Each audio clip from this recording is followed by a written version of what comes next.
বাংলাদেশের রাজনীতিতে পীর সাহেব চরমনাইকে সামনে এগিয়ে নিয়ে যাওয়ার জন্য ইসলামী যুব আন্দোলন পীর সাহেব চরমনাইয়ের ডানে আছে, বামে আছে, সামনে আছে, পিছনে আছে।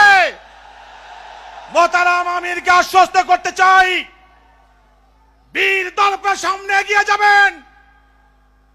আপনার এই আবু বকর, আপনার এই ওমর, ওসমান, আলিয়া আল্লাহর রাহে আপনার নির্দেশে জীবন দেওয়ার জন্য সদা প্রস্তুত আছে। আজকের ঐতিহাসিক যুব কনভেনশনের সংগ্রামী প্রধান অতিথি, এদেশের লক্ষ কোটি তাওহীদি জনতার প্রাণ প্রিয় ধর্মীয় আধ্যাত্মিক নেতা, আপসহীন সংগ্রামী জননেতা হযরত পীর সাহেব হুজুর চরমনাই মঞ্চে উপবিষ্ট আছেন। ইসলামী আন্দোলন বাংলাদেশের সংগ্রামী প্রেসিডিয়াম সদস্য অধ্যক্ষ মাওলানা সৈয়দ মোসাদ্দেক বিল্লাল মাদানী, সংগ্রামী সিনিয়র নায়েবে আমির মুফতি সৈয়দ মোহাম্মদ ফয়জুল করিম শাইখে চরমনাই সহ জাতীয় নেতৃবৃন্দ, সারা বাংলাদেশ থেকে আগত আমার সহযোদ্ধা ভাইয়েরা, আজ থেকে 8 বছর আগে মোহতারাম আমির যেদিন ইসলামী যুব আন্দোলনের আনুষ্ঠানিক ঘোষণা দিয়েছিলেন, আমি সেই দিন এই যুব আন্দোলনের ঘোষণার মুহূর্তে মদিনাতুল মুনাওয়ারায় ছিলাম।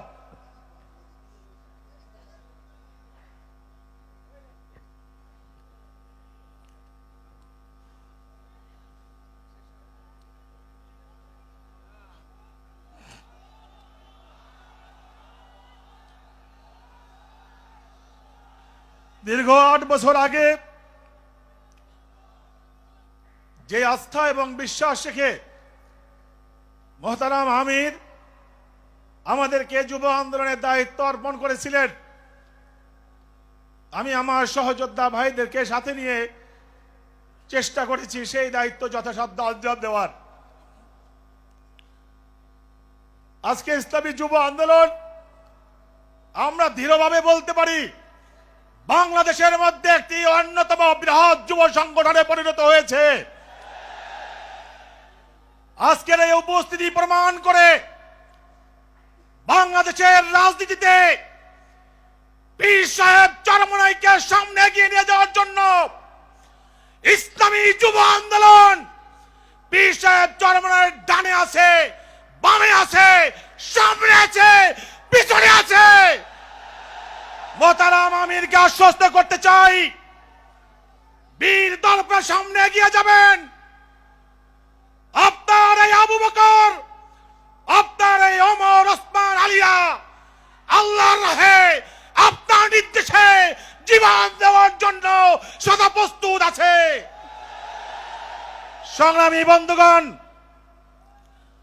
আমরা নিয়মতান্ত্রিক সাংগঠনিক কর্মকাণ্ড পরিচালনার মাধ্যমে আপনাদেরকে সাথে নিয়ে ইসলামী যুব আন্দোলনের কার্যক্রমকে জেলা থেকে থানা, থানা থেকে ইউনিয়ন, ইউনিয়ন থেকে ওয়ার্ড পর্যন্ত ছড়িয়ে দিতে চেষ্টা করেছি। আমাদের যা কিছু সফলতা, এর সম্পূর্ণ কৃতিত্ব আপনাদের। আমরা কেন্দ্র থেকে যত উচ্চ আওয়াজে নারায়ে তাকবীর বলি, প্রতি উত্তরে আপনারা যদি আল্লাহু আকবার না বলতেন, আমাদের এই নারায়ে তাকবীরের আওয়াজ জাতির কর্ণকুহরে পৌঁছাতো না। এ কারণে আজকে এই সমাবেশে উপস্থিত আমার প্রত্যেকটি সহযোদ্ধার কাছে আমি আন্তরিক কৃতজ্ঞতা জ্ঞাপন করছি। সংগ্রামী বন্ধুগণ, প্রতিষ্ঠার পর থেকে ইসলামী যুব আন্দোলন বাংলাদেশ ইসলামী আন্দোলন বাংলাদেশের একটি অন্যতম সহযোগী সংগঠন হিসাবে অর্পিত দায়িত্ব পালনে সব সময় সচেতন ছিল, সচেষ্ট ছিল। রাজপথের আন্দোলন সংগ্রামে, বিশেষ করে 24-এর গণ অভ্যুত্থানে এই সাহসী যোদ্ধারা যেই ভূমিকা রেখেছে, এই জাতি দীর্ঘদিন তা মনে রাখতে বাধ্য হবে। গত 18ই জুলাই আমার মোহতারাম আমির রাজপথে দাঁড়িয়ে যেদিন ঘোষণা করেছিলেন, এই নরপিচাস আমার সন্তানের বুকে গুলি চালানোর অধিকার তোকে কে দিয়েছে, ঠিক তার পরের দিন ছিল ইসলামী যুব আন্দোলনের প্রতিষ্ঠা বার্ষিকী সমাবেশ। আমরা এই প্রতিষ্ঠা বার্ষিকী সমাবেশের নামকরণ পরিবর্তন করে তৎকালীন স্বৈরাচার বিরোধী আন্দোলনের অংশ হিসাবে বিক্ষোভ মিছিলের কর্মসূচি ঘোষণা করেছিলাম। এই পেটুয়া বাহিনী সেদিন ইসলামী যুব আন্দোলনের মিছিলের উপর গুলি চালিয়ে আমার ভাইদেরকে রক্তাক্ত করেছিল। আমরা শপথ নিয়েছিলাম, এই রক্তের বদলা না নিয়ে আমরা ঘরে ফিরব না। পীর সাহেব চরমনাই, শায়েখে চরমনাইয়ের বলিষ্ঠ নেতৃত্বে আমরা এই জালিমকে উৎখাত করে ঘরে ফিরেছি আলহামদুলিল্লাহ। সংগ্রামী বন্ধুগণ, মনে রাখতে হবে আমাদের শায়েখ মুর্শিদ রহমাতুল্লাহ আলাইহি, সৈয়দ ফজলুল করিম রহমাতুল্লাহ আলাইহি ইসলামী আন্দোলন বাংলাদেশ নামের একটি অঙ্কুর বপন করে গিয়েছিলেন। আজকে সেই অঙ্কুর একটি বৃহৎ গাছে পরিণত হয়েছে। আজকে এই গাছের ফল দেওয়ার সময় এসেছে। সময়কে ধারণ করে যদি আমরা ফসল ঘরে তুলতে ব্যর্থ হই, এই ব্যর্থতার গ্লানি বহন করতে হবে আমাদেরকে বহুদিন পর্যন্ত। আগামী জাতীয় নির্বাচন ইসলামী আন্দোলন বাংলাদেশের জন্য, এদেশবাসীর জন্য অত্যন্ত গুরুত্বপূর্ণ। আমাদের মোহতারাম আমির ইতিমধ্যেই বলেছেন, পিআর পদ্ধতিতে এই নির্বাচন আয়োজন করতে হবে। পিআর হোক আর নাই হোক, আগামী নির্বাচনে ইসলামী আন্দোলন বাংলাদেশকে একটি ভালো ফলাফল অর্জন করতে হবে, এর কোনো বিকল্প নাই। মনে রাখবেন, নির্বাচনী যুদ্ধে আসল পুঁজি হলো ভোট। আপনি যদি ভোট অর্জন করতে না পারেন, ভোট ঘরে আনতে না পারেন, এই নির্বাচনের কোনো সফলতা নাই। এদেশের সাধারণ মানুষ আমাদেরকে ভালোবাসে, পছন্দ করে, আমাদেরকে ভোট দিতে চায়, কিন্তু অনেক সময় আমাদের দুর্বলতার কারণে তারা আস্থা হারিয়ে ফেলে, আশা হারিয়ে ফেলে। নির্বাচনী যুদ্ধে যদি জয়লাভ করতে হয়, কেন্দ্রভিত্তিক শক্তি বৃদ্ধির কোনো বিকল্প নাই। এজন্য এবারের এই জাতীয় কনভেনশন একটি বিশেষ টার্গেটকে সামনে রেখে আয়োজন করা হয়েছে। আমরা এই কনভেনশনে বাংলাদেশের প্রত্যেকটি ওয়ার্ড শাখা থেকে 5 জন ভাইকে ঢাকায় ডেকে নিয়ে এনেছি। আজকে মোহতারাম আমির আগামী নির্বাচনকে সামনে রেখে এখানে রোডম্যাপ ঘোষণা করবেন, কর্মসূচি ঘোষণা করবেন। যেই কর্মসূচি তিনি দিবেন, এই কর্মসূচি নিয়ে নিজ নিজ এলাকায় গিয়ে আগামী নির্বাচনে আমার ভোট কেন্দ্রে যাতে আমার চেয়ে কেউ আধিপত্য বেশি বিস্তার করতে না পারে, আমার চেয়ে বেশি শক্তি অর্জন করতে না পারে, আমার চেয়ে বেশি ভোট অর্জন করতে না পারে, সেই টার্গেট নিয়ে আমাদেরকে কাজ করতে হবে। আগামী নির্বাচনে আমার ভোট কেড়ে নেওয়া তো দূরের কথা, আমার ভোটের দিকে যদি কেউ তাকায়, ওর চোখ সাথে থাকবে না, সেই পরিবেশ ইসলামী যুব আন্দোলনকে তৈরি করতে হবে। আমরা বহু বৈষম্যের শিকার হয়েছি, আমরা বহু নির্যাতন নিপীড়নের শিকার হয়েছি। মনে রাখবেন, এখন আমাদের কোমর সোজা করে দাঁড়ানোর সময় এসেছে। আমরা যদি কোমর সোজা করে দাঁড়াতে পারি, ওই বস্তুবাদী রাজনৈতিক শক্তিগুলো আমাদের মোকাবেলায় কখনো টিকবে না ইনশাআল্লাহ। কারণ যেই শক্তি, যেই জাতি জীবন দেওয়ার জন্য সদা প্রস্তুত থাকে, ওই শক্তিকে মোকাবেলা করতে পারে এমন শক্তি পৃথিবীর বুকে নাই।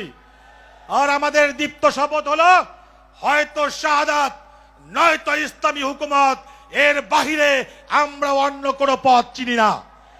আমরা আল্লাহর রাহে জীবন উৎসর্গ করার জন্যই সদা প্রস্তুত থাকি।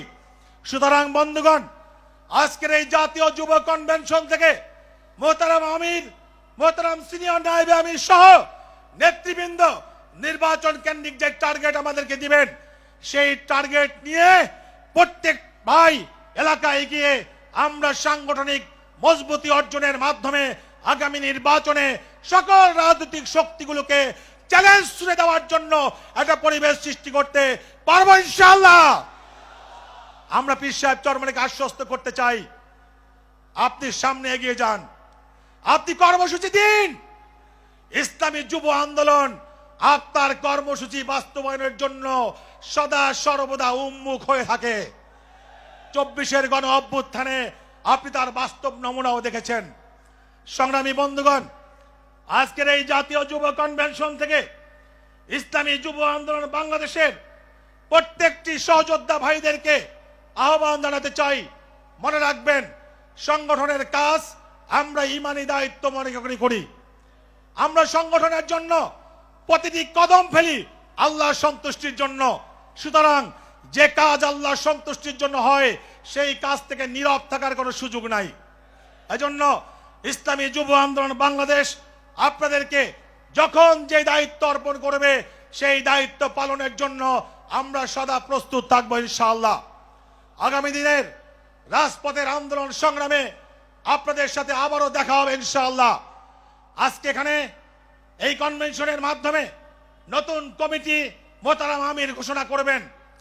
আজকে এটাই হয়তো আপনাদেরকে সাথে নিয়ে ইসলামী যুব আন্দোলনের কোন প্ল্যাটফর্মে আমার শেষ বক্তব্য।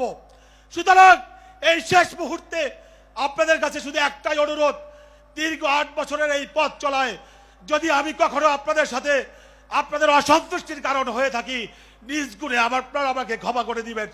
ইনশাআল্লাহ রাজপথে দেখা হবে, স্লোগানে কথা হবে। আলবিদা ইসলামী যুব আন্দোলন বাংলাদেশ।